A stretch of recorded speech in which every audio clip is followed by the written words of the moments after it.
I'm probably not going to be very popular when I get finished with this, because I'm basically going to tell you, as a business owner or working in a business, that what you're doing is totally inadequate and you're going to have to do something different in terms of cybersecurity. What's happened in the last 5 years is the more you have interconnected computers and hooked up to the internet, you have increased the chances of failure of your business by about 50%. And simply because of security or lack thereof. And the ability now of somebody anywhere in the world at any time to come in to your business and to do strange things with your resources. And I'll get into a little bit how that's being done, very little bit, because this is going to take, this would take a lot more time. So basically, because you work through the internet and you're not looking at things, nobody is looking at things in terms of security. They're looking at, how can I increase my business processes? How can I reduce the time I need to do things? How can I do more things? How can I get more customers in? Okay, there's a corollary, there's an additional statement there, is you got to know how to do that securely.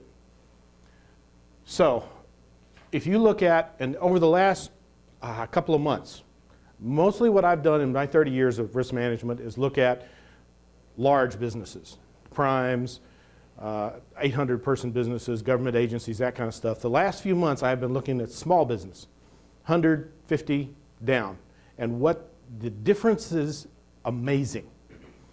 You don't have a security person on site. You don't have an IT person. You don't have a compliance officer. You don't have people doing this. You do it as an additional duty, other duties as assigned. And you trying to do it that way worked up until about 5 years ago. It's not working anymore. So basically what you're running now is the same things that could make your business fail has increased the potential of people doing it to you tremendously. And you don't really know what risks you face. Just to give you an idea, there's these several folks who do an index of cybersecurity risk. And basically it's how they feel, how they see the world.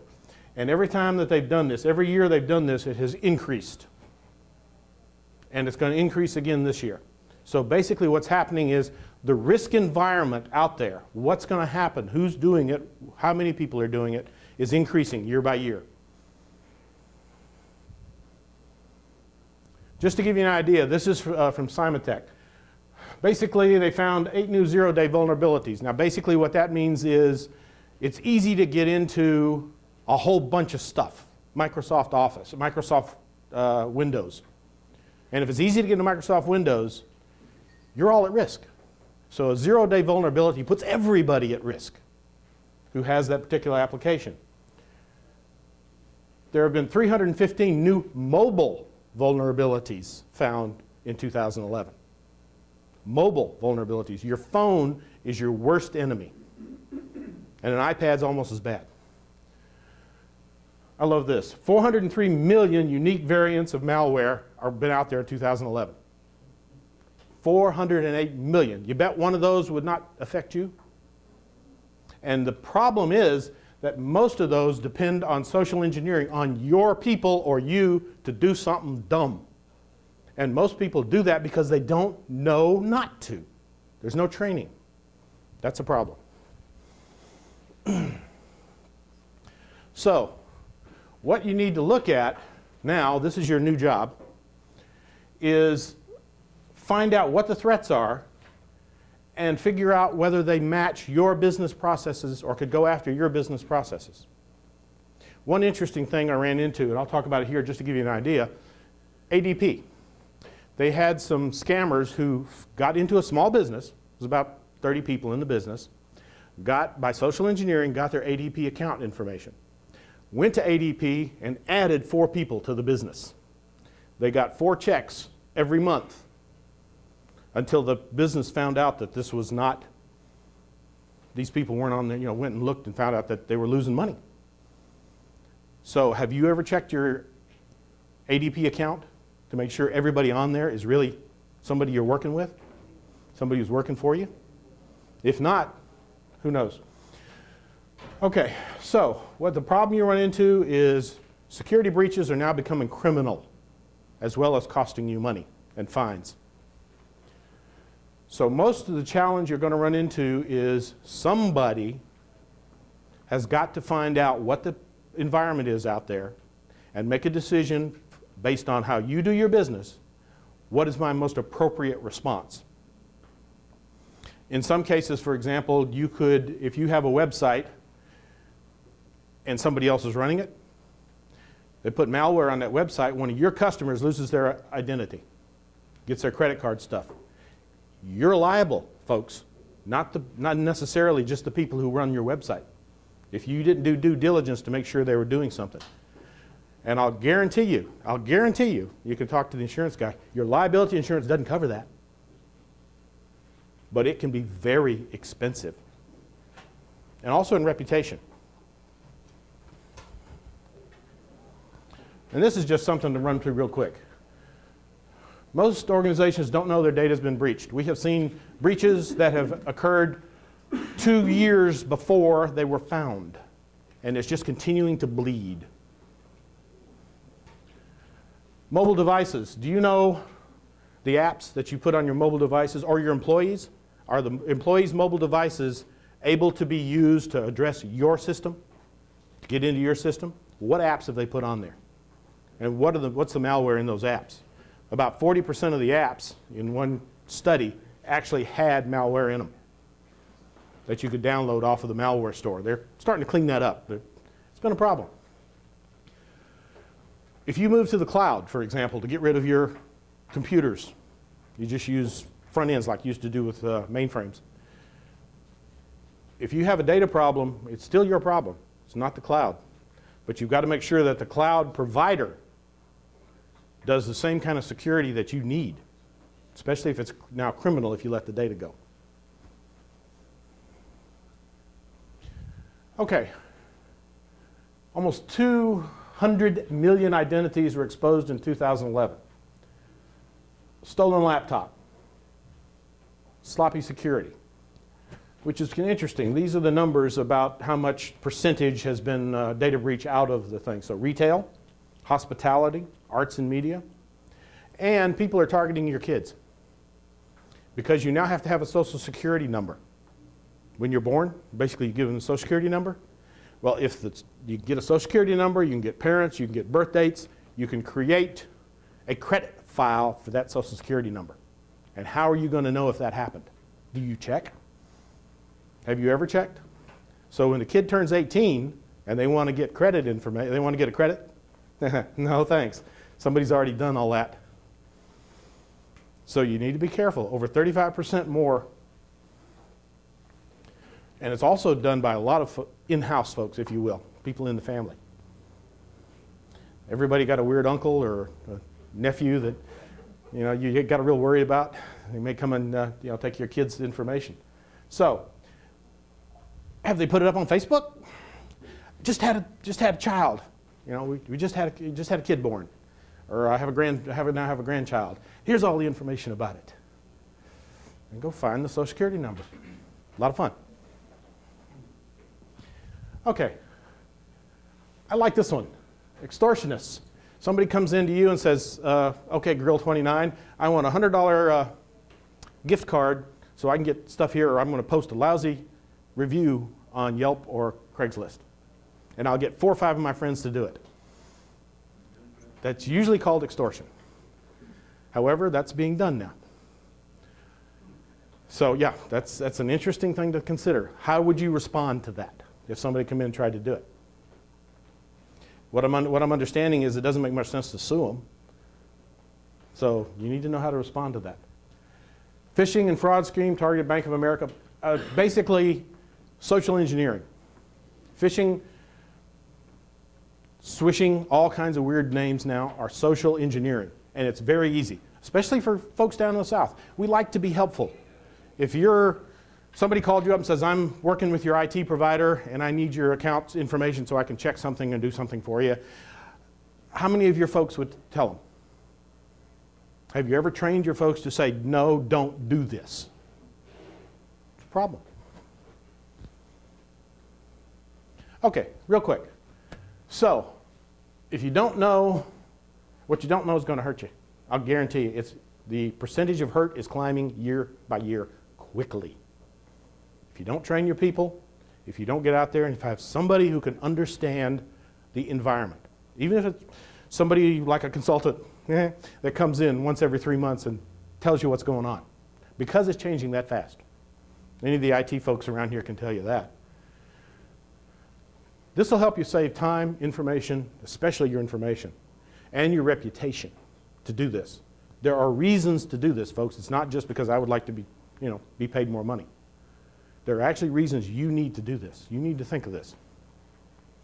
So, getting risk information, prioritizing the risk helps you because it'll tell you what you need to spend your minimal resources on. You don't need to do everything. You don't need to insure against everything. You don't need to have legal problems against everything. You need to find out what is in your best interests, what affects your systems. So, if you want to minimize your business losses, somebody better start doing this. Just out of curiosity, okay? You have porn sites and you have religious sites. Which one of those two, let's show of hands, think has more malware on it than the other? Who thinks that the porn sites would cause you to have more malware if you went up to the porn site versus the religious site? Okay, the religious site has more malware on it than the porn sites do because they're not as well protected. The porn sites know that if you go up to them and you get malware, you're never going to do it again. The religious sites, not much of a problem. So what you're looking at is mainly they have fake antivirus. Have you ever had one of those little things pop up on your screen when you go to a website that says, you're not protected, you need to click on this antivirus system? Don't do it. Don't do it. Okay. Personnel sites have Trojans in them. Entertainment, amusement, technology, computer, and internet sites have fake antiviruses on them. So you can actually go to sites like that. They can, shopping sites have antivirus on them. So you need to be careful. You need to, the bottom line is you need to understand the threat environment that's out there.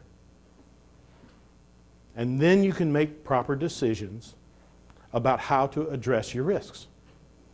Without knowing the threat environment, and this is, like I said, this is just internet. This is just cybersecurity. There's a whole lot of other things out there. Workplace violence, all the other fun stuff.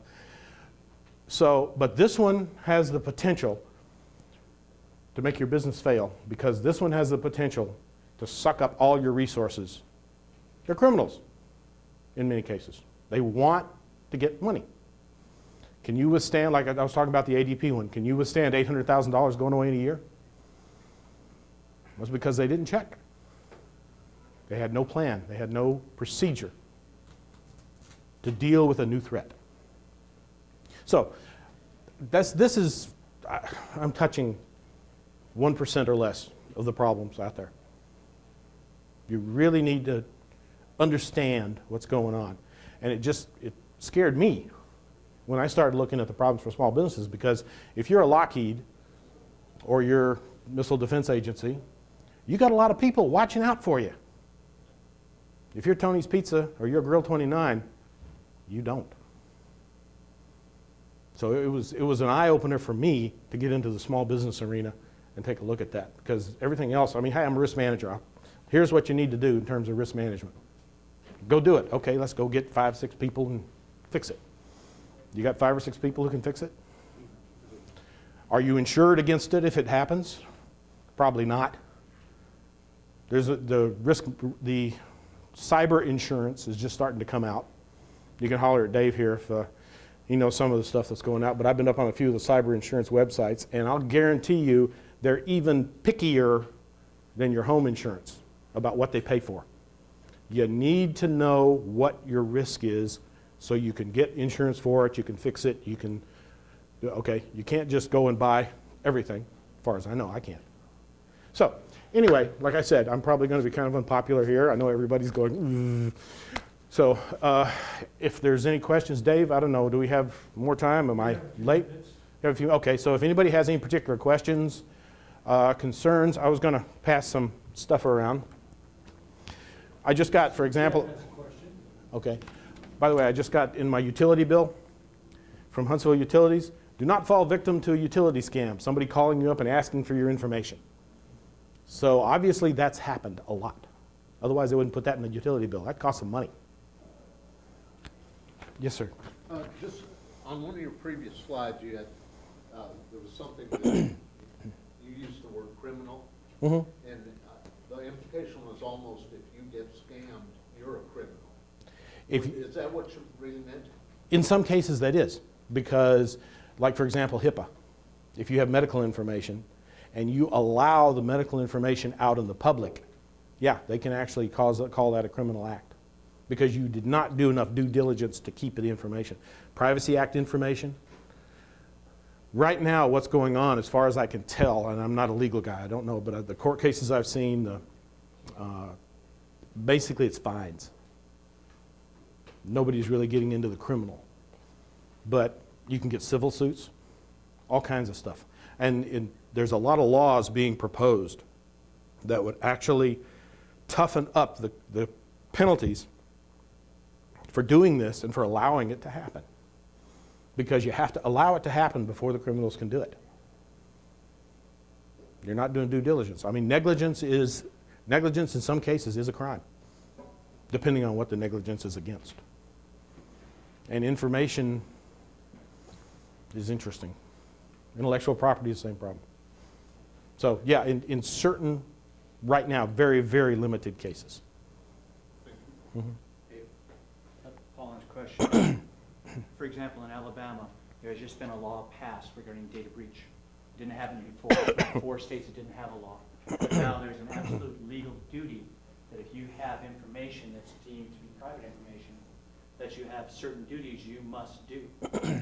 Unlike California, which has extremely strict laws, and I think it's every data breach they have, each person's information is breached, costs about $160 to get it taken care of to meet the legal requirements.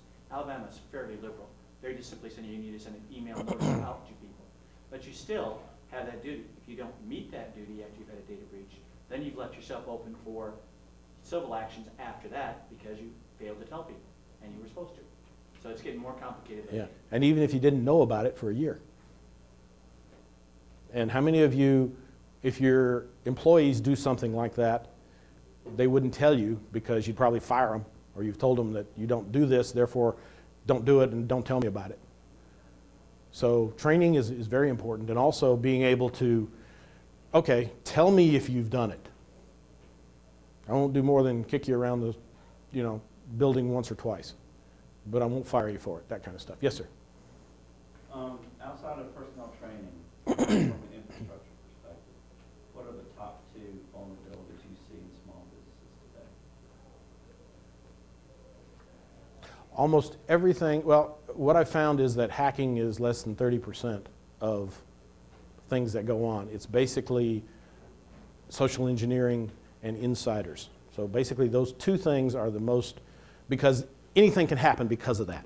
Right. Okay, it's not just, okay, this particular malware, that particular virus. That's not the case. It's social engineering and inside employee doing something to you. Which goes back to employee training. Which goes back, basically that's the bottom line, is if you trained your employees and they all understood what's going to hit them, or what could hit them, and appropriate response, you would eliminate 90% of your problem, if not more. Because that's the only way they get in. It's the only way they get in. I mean, it's like dumpster diving. Okay, if you shredded all your stuff, nobody would ever be able to get your information out of a dumpster. So be smart. And this is the area where you have to get smart.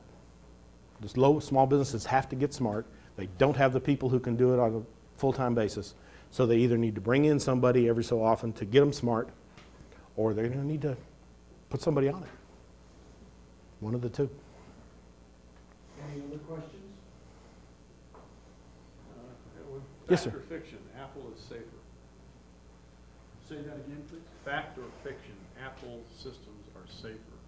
Apple systems don't have as many attackers as Windows do. But if you look at this, This is an Android system.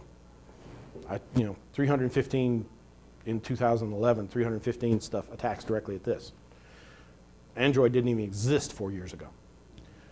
Apple, now that they are, the Apple iPad is getting to have a lot more attacks against it than the Apple computer because there are more iPads out there. So basically what people are doing is they're figuring out what's the most out there that they can get. Because anything that you do, it's a percentage. Let's take the Nigerian scammers. I mean, everybody's seen one of those idiot emails, and there's no way anybody with any smarts would respond to that, right? Well, that's deliberate, I found out. They actually did, in Nigeria, some of the folks in there, at least the last time they had this, they actually looked at a social engineering and they put enough stupidity in that email that 95% of the people would ignore it.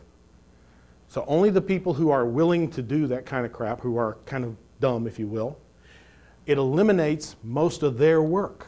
They don't have to cull out the people that respond. If 50% of the people they sent that email to responded, that's too much for them to do. They don't have time. So they've actually socially engineered an email to only get those 5% of people who are either too greedy to understand what's going on, or old people who don't know what's going on, or somebody who just doesn't understand. That's the only people who respond. So if 5% of the people who respond to them, hey, that's wonderful. That gives them a lot of money. The last time they arrested somebody there, in 5 years, they'd accumulated $1.2 million off of that scam. And it seems stupid, but it's social engineering. I mean, social engineering, because you're all connected, because your people are connected, because you allow your people to bring this in and connect it, all of a sudden you have increased the vulnerability if you don't train your people to handle it right.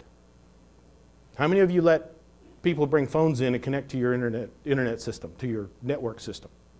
Okay, that's dangerous, especially you don't know what they're putting on Facebook. We had a problem in the Navy. I'm not Navy, I'm Air Force, but we did one of this. One of the chief master sergeants on one of the ships out at sea had a problem with Microsoft. So he put up on, I don't know if it was MySpace at the time or a blog, here's my problem. So basically what he said told everybody what he's got on his ship and how to get into it. Okay, this has been going on for a long time. It's just now increased considerably. So it's now dangerous for everybody, especially those that have these things. How many of you have a login on your cell phone? Okay, how many don't have a login on your cell phone where you actually have to put in a number or put in something? Okay, you are dangerous people. I can actually attack your cell phone. I can get any information that's in there. If you put your credit card information in there, it's gone. I can also turn it on so I can listen to anything that's around, even if it's turned off.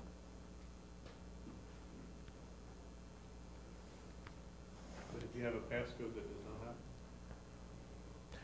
Yes, if you have a passcode, they cannot get into your Android operating system. Well, you can, but you have to figure out how to do the passcode. Yeah, I talked to him about it before he put one on. But it takes effort. Anything you can do to make somebody take an effort to do you, they're going to go someplace else because there's so many people who don't have, it doesn't take an effort to do it. So why fight you when I can go fight him who doesn't have one? So right now, make them take an effort. Yes, ma'am. I just have one question. Android, they say that the apps have more problems with them because they're not as checked over thoroughly like the iPhone apps are. Is that true? It has been. Most of the app stores are now checking, but they don't guarantee to catch everything. So if you run into an app with some problem in it and you need to check, you got to tell them. The same way with Facebook. They have problems on Facebook too.